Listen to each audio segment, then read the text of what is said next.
Welcome to Fox 54 News at 6. I'm Kenesha Dees. In July, plans were announced to build integral wastewater treatment plant near the Flint River to handle sewage from local homes and businesses. But after numerous complaints from residents, the Alabama Department of Environmental Management decided to hold a public meeting at Buckhorn High School to hear from the community. Fox 54's Valentina Chilala has more.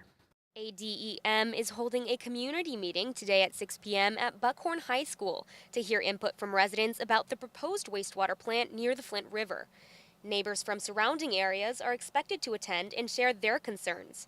Residents in New Market, closest to the site, say they hope to delay or deny the project to protect their community and the river. The proposed wastewater plant would be built just a few miles from the Flint River, where residents say they kayak, fish, and spend time outdoors.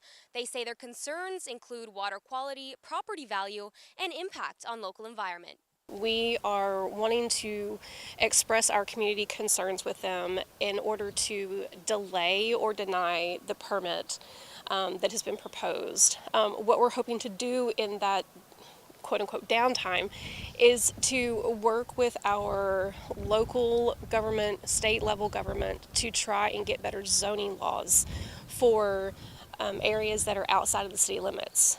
Because there are no zoning laws, they are allowed to put a wastewater treatment plant right next to a subdivision. Meeting attendees say they hope ADEM listens closely to their input before making any decisions about the proposed plant.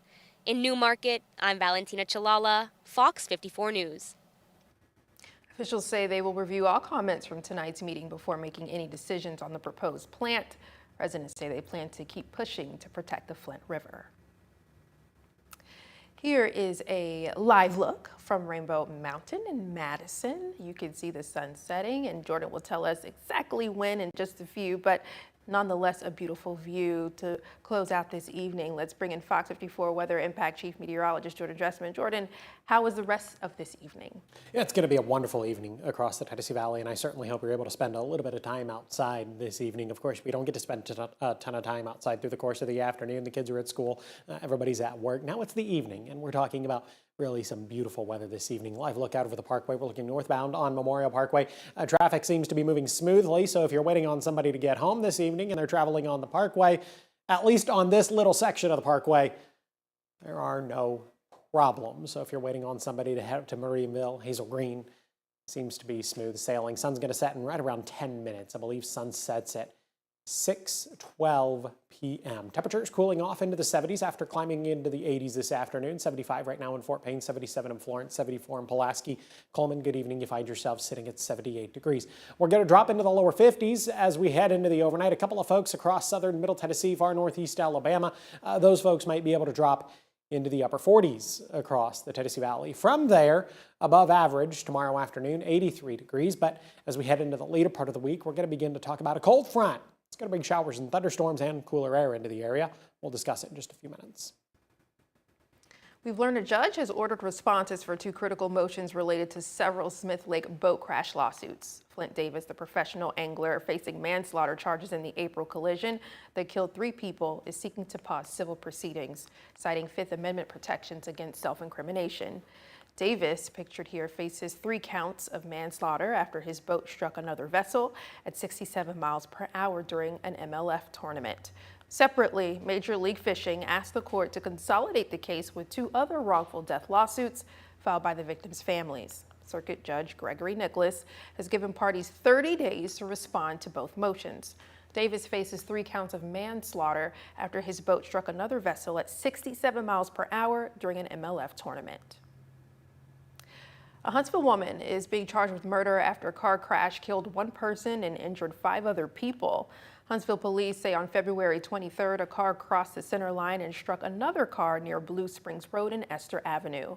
27-year-old LeBronte Smith died at the scene while 2 other adults and 3 kids were hurt. Police arrested Shaquila Hodo, pictured here, thanks to tips from Crime Stoppers. She's charged with murder and 3 counts of assault. Have you seen this man? The DeKalb County Sheriff's Office is looking for Miguel Alonso, who is wanted on felony warrants for voyeurism and burglary. The Sheriff's Office says Alonso is 42 years old and lives in the Kilpatrick community. If you've seen him, you're asked to call the DeKalb County Sheriff's Office at the number on your screen, 256-845-3801. A man shot by a 17-year-old at Hilltop Terrace, we've learned, has died. Huntsville police say the victim, 59-year-old Randy Reed, died from injuries he sustained in the shooting on Friday. An investigation determined the 17-year-old fired the weapon. They were arrested and are now being charged with reckless murder. A Lauderdale County man has been sentenced for killing his wife. According to court documents, William Chapin will spend the next 30 years behind bars. Chapin pled guilty to murdering his wife, Deborah, in March of last year.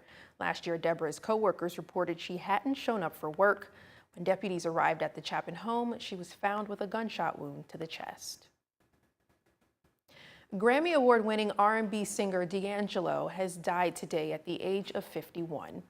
The artist's family announced D'Angelo passed away after a long cancer battle. His family requested privacy as they mourn his passing.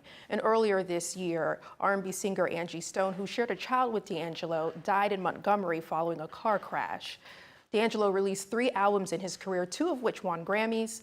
His 2014 release, Black Messiah, is considered a standout in the genre of modern neo-soul.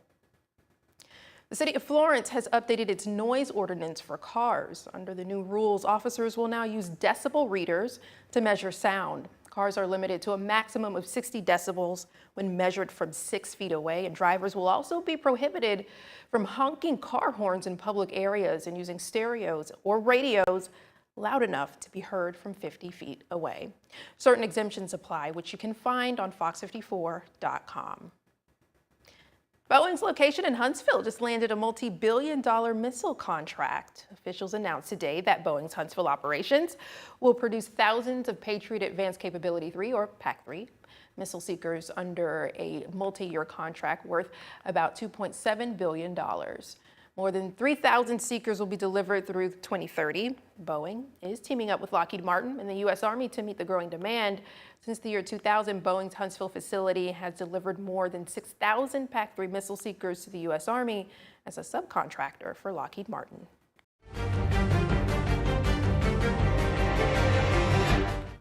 One Gin Away is hosting mobile pantries this week to give away free boxes of groceries impacted to workers and their families affected by the government shutdown. Food boxes may be picked up tomorrow at 8 a.m. at Johnny Grill's off of University Drive in Huntsville, and Thursday at 9 a.m. at the Texas Roadhouse on Cox Creek Parkway in Florence.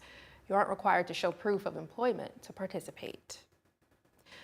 2 gates at Redstone Arsenal have new hours. Gates 1 and 7 are now closed for inbound traffic at 1:30 p.m. and will then remain open for outbound traffic only. Commercial vehicles will also need to use the far right lane of Gate 9 after 1 p.m. Redstone Arsenal says the new hours are due to effects from the government shutdown. For more traffic impact alerts, go to FOX54.com. And Stephen Prater is supporting his son from a hospital bed and has not left his side since this happened. Hartsville police officer reinstated last night after a deadly police chase last month. We'll tell you where the investigation will go from here. And we get to meet this week's Fox 54 top teacher from Westminster Christian Academy, who's all about science. Oh, and he's all about basketball too. Stay with us.